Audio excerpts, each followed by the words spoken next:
Guys നല്ല കിടില അൽഫാമും ഷവർമയും ഒക്കെ കിട്ടുന്നൊരു കുട്ടി കഫേ നമ്മുടെ തിരുവനന്തപുരത്ത് ഓപ്പൺ ആയിട്ടുണ്ട്. അത് ഞാൻ നിങ്ങൾക്ക് പരിചയപ്പെടുത്തരാം. Wait a minute, get it how you live it.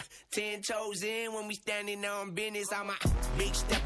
നമ്മൾ അവിടെ 2 വെറൈറ്റി ഷവർമ ട്രൈ ചെയ്തിട്ടുണ്ടായിരുന്നു, ചീസിയും പെരി പെരിയും. പെരി പെരിയും ചീസും കമ്പയർ ചെയ്യുമ്പോൾ എനിക്ക് കുറച്ചും കൂടി ഇഷ്ടപ്പെട്ടത് ചീസി ഷവർമയാണ്. ചീസിൻ്റെ ഒരു ഓവർ ഫ്ലേവർ ആയിട്ടൊന്നും എനിക്ക് തോന്നിയില്ല, അതുകൊണ്ട് എനിക്ക് നല്ല ഇഷ്ടപ്പെട്ടു. പിന്നെ ട്രൈ ചെയ്തത് പെപ്പറും നോർമൽ അൽഫാമാണ്. പെപ്പർ അൽഫാമിൻ്റെ ഫ്ലേവർ എനിക്ക് നല്ല ഇഷ്ടപ്പെട്ടു. പക്ഷേ ഇവിടെ കുറച്ചും കൂടെ മുന്നിട്ട് നിന്നത് അവിടെ നോർമൽ അൽഫാമാണ്. നോർമൽ അൽഫാമിൽ അവർ യൂസ് ചെയ്തേക്കുന്ന മസാല എനിക്ക് നന്നായിട്ട് ഇഷ്ടപ്പെട്ടു.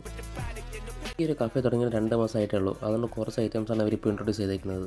മാത്രമല്ല നല്ല അടിപൊളി കോംബോ ഓഫേഴ്സും ഉണ്ട്. ഡൈനിങ്ങിന് പറയാൻ വേണ്ടി ഒരു കുഞ്ഞ് സ്പേസ് ആണുള്ളത്, പക്ഷേ കൂടുതലും ടേക്ക് അവേ ആണ് പോകുന്നത്. വെറൈറ്റി റോൾസ് ഷവർമയ്ക്ക് 80 തൊട്ട് 110 രൂപയും അൽഫാമിനൊക്കെ 120 തൊട്ട് 140 രൂപ മാത്രമേ വരുന്നുള്ളൂ. ടൈമിംഗ് വരുന്നത് ഉച്ചയ്ക്ക് 4 തൊട്ട് രാത്രി 11 വരെയാണ്. എല്ലാ ദിവസവും ഓപ്പണുമാണ്. അപ്പോൾ ഈ സ്പോട്ടിൻ്റെ പേര് ദാർബൻ കപ്പ്. ലൊക്കേഷൻ വരുന്നത് പട്ടം മരപ്പാല ജംഗ്ഷനിൽ നിന്ന് പ്ലാമൂണിലേക്ക് പോകാൻ തിരിയുമ്പോൾ വലത്തെ സൈഡിലാണ്. അപ്പോൾ അടുത്ത വീഡിയോ കാണാം. Thank you guys.